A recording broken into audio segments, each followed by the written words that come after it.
You can now make online payments to Central Environment Authority via GovPay. இடைநிலை கல்வியை யாழ்ப்பாணம் பரியோவான் கல்லூரியிலும் உயர்நிலை கல்வியை கொழும்பு பெஸ்லி கல்லூரியிலும் பயின்றார். தமிழ் ஆங்கிலம் என இருமொழிகளிலும் புலமை மிக்கவராக விளங்கினார். தனது கல்வியை முடித்த பின்னர் இலங்கை மத்திய வங்கியில் இணைந்து பணியாற்றினார். பின்னர் பொருளாதார ஆய்வு திணைக்களத்தில் தமிழ் மொழிபெயர்ப்பாளராக இணைந்து தமிழ் மொழிபெயர்ப்பு பிரிவின் தலைவராக பதவியேற் பெற்று 1980 ஆண்டில் ஓய்வு பெற்றார். மாணிக்கவாதர் கனகசபாபதி கனகேந்திரன் அவர்கள் தமிழ் மீது கொண்ட காதலால் தனது பெயரை தூய தமிழிலே ஈழவேந்தன் என மாற்றிக்கொண்டார். இவர் யாழ்ப்பாணம் மண்டதீவு முன்னாள் ஊராட்சி மன்ற தலைவர் கைலாசபிள்ளை அவர்களின் மகளான அருளாம்பிகை அம்மையாரை திருமணம் செய்தார். தமிழ் மீது கொண்ட காதலால் இலங்கை தமிழ்சு கட்சியின் நிறுவனர் தந்தை செல்வராயம் அவர்களின் தலைமையில் ஐயர் இல்லாது சமஸ்கிருதம் ஒலிக்காது திருக்குறள் ஓதி திருமணம் செய்து கொண்டார்.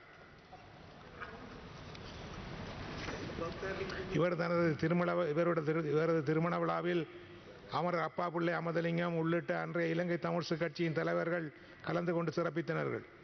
அமரர் ஈழவேந்தன் அருளாம்பிகை இணையருக்கு யாழினி எழிலினி என்னும் 2 புதல்வியர் உள்ளனர். அமரர் ஈழவேந்தன் அவர்கள் 1952 ஆண்டிலேயே இலங்கை தமிழ்சு கட்சியில் உறுப்பினராக இணைந்தார். இக்கட்சி நடத்திய சுதந்திரன் பத்திரிகையின் ஈழவேந்தன் என்ற புனை பெயரில் அரசியல் கட்டுரைகளை எழுத தொடங்கி அதே பெயரிலே அரசியல் கூட்டங்களிலும் உரையாற்றினார். அமரர் ஈழவேந்தன் அவர்கள் தமிழர் விடுதலை கூட்டணியின் கொழும்பு கிளை தலைவராக பணியாற்றினார். இலங்கை தமிழ்சு கட்சி மற்றும் தமிழர் விடுதலை கூட்டணியின் கொழும்பு கிளை பணிமனை கொள்ளுப்பட்டி ஆல்பர்ட் கவுசில் கார்டினில் அமைந்திருந்த தமிழ்சு கட்சி தலைவர் தந்தை செல்வநாயகம் அவர்களின் வீட்டில் இருந்தது. தனது அலுவலக பணி முடிந்ததும் அமரர் ஈழவேந்தன் நேராகவே தந்தை செல்வநாயகம் வீட்டுக்கு போய்விடுவார். அங்கு கட்சி பணிகளை ஆற்றிய பின்பே தன் வீடு திரும்புவார். 1977 ஆண்டில் இடம்பெற்ற இனக்கலவரத்தில் இவரும் இவரது குடும்பத்தினரும் கடுமையாக பாதிக்கப்பட்டனர். இவருடைய வீடு தீக்கிரையாக்கப்பட்டது. அமரர் ஈழவேந்தன் 1980 ஆண்டில் தமிழ்சு கட்சியில் இருந்து விலகி தமிழீழ விடுதலை முன்னணி என்ற கட்சியை தொடங்கி அதன் செயலாளராக பணியாற்றி வந்தார். மறைந்த முன்னாள் சுதந்திர ஆசிரியர் கோவை மகேசன் கட்சியின் தலைவராக பணியாற்றினார். 1983 ஆண்டில் நாட்டில் இடம்பெற்ற இனவன்முறையை தொடர்ந்து உயிர் பாதுகாப்பு கருவி இந்தியாவின் தமிழ்நாட்டுக்கு புலம்பெயர்ந்தார். 2000 ஆண்டில் இறுதி வரை தமிழகத்திலே வாழ்ந்து வந்தார். 2000 ஆண்டின் இறுதியில் இலங்கை திரும்பிய அமரர் ஈழவேந்தன் 2004 ஆண்டில் நடைபெற்ற நாடாளுமன்ற தேர்தலில் தமிழ் தேசிய கூட்டமைப்பின் சார்பில் பங்கு கொண்டு அந்த கட்சியின் தேசிய பட்டியல் உறுப்பினராக நாடாளுமன்றம் வந்தார். இவர் நாடாளுமன்றத்தில் சிறப்பான உரைகளை ஆற்றியுள்ளதை நாடாளுமன்ற விவாத பதிவேடுகளில் இருந்து நாம் அறிந்து கொள்ளலாம். அமரர் ஈழவேந்தனும் அவரது நண்பரும் ஊரவருமாகிய நக்கீரன் என்று அழைக்கப்படும் தங்கவேல் அவர்கள் எழுதிய சோதிட புரட்டு என்ற நூலின் வெளியீட்டு விழாவுக்கு சிறப்பு விருந்தினராக கனடா சென்று கலந்து கொண்டார். நூலாசிரியரை விட சிறப்பு விருந்தினர் அமரர் ஈழவேந்தனுக்கு தான் மாலை மரியாதைகள் அதிகம் கிடைத்தன. இந்த வெளியீட்டு விழாவின் பின்னர் பல நிகழ்ச்சிகளில் கலந்து கொண்டார். அரசியல் சமூக மேடைகளில் மட்டுமல்லாமல் சபைசம மேடைகளிலும் உரையாற்றினார். 2 மொழிகளிலும் புலம் வாய்ந்த அவரது பேச்சை கேட்க பலர் கூடினர், கேட்டு மகிழ்ந்தனர். 3 மாதங்களுக்கு மேலாக நாடாளுமன்றத்துக்கு செல்லாமல் விட்டதை அடுத்து இவரது நாடாளுமன்ற உறுப்பினர் பதவி 2007 ஆண்டு டிசம்பர் மாதம் 24 வருதானது. ஈழவேந்தன் ஒரு புரட்சியாளர். தனது இனத்தின் உரிமை மீட்புக்கு ஓய்வின்றி போராடியவர். தான் கொண்ட நிலைப்பாட்டில் இருந்து மறந்தளவுக்கு விட்டுக் கொடுக்க மாட்டார். தானே தனிக்கட்சி தொடங்கியதற்கும் அதுவே முதன்மையான காரணியாகும். அமரர் ஈழவேந்தன் அவர்கள் அன்றைய தமிழ் தலைவர்களோடு மட்டுமன்றி இடதுசாரி தலைவர்களான என் பெரேரா, கொல்வினா டி சில்வா, பீட்டர் கிணவன் முதலியோரோடும் மோதி இருக்கின்றார்.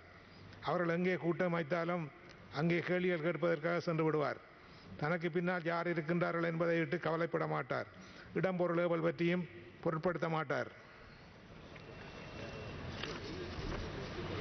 அமரர் ஈழவேந்தன் மேடையில் பேசும்பொழுது தனிநாயம் அடிகள் போலவே திருமூலரை என்னை நன்றாய் இறைவன் படைத்தனன் தன்னை நன்றாய் தமிழ் செய்யுமாறு என்ற வரிகளை கூறிக்கொண்டே தொடங்குவார். நாமார்க்கும் குடியல்லோம் நமனை அஞ்சோம் என்ற நாவுக்கரசரின் வரிகளையும் மேற்கோள் காட்டி பேச மறக்க மாட்டார்.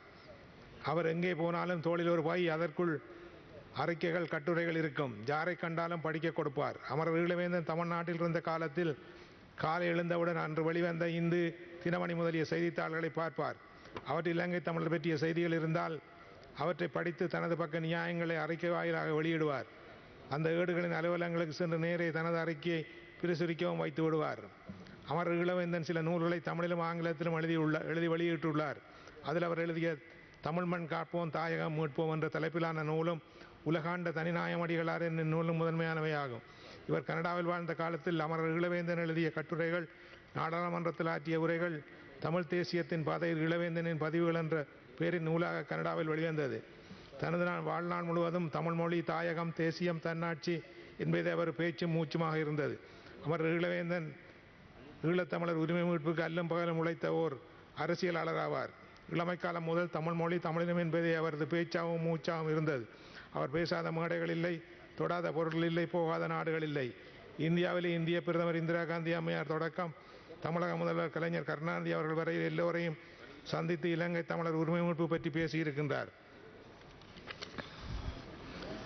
புலம்பெயர்ந்து கனடாவில் வந்த காலத்தில் அமர் ஈழவேந்தன் உடல்நலம் குன்றி டொரண்டோ மருத்துவமனை ஒன்றில் அனுமதிக்கப்பட்டு மருத்துவம் பெற்று வந்த நிலையில் 2024ஆம் ஆண்டு ஏப்ரல் மாதம் 28ஆம் நாள் தனது 91வது அகவையில் காலமானார். அவரது பணிகள் என்று நினைவில் கொள்ளப்படும்.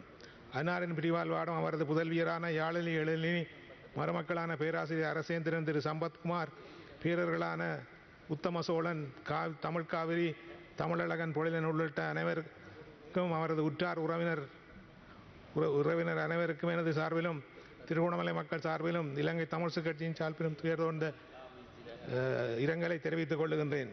அதே வேளையில் இந்த நாட்டுக்கு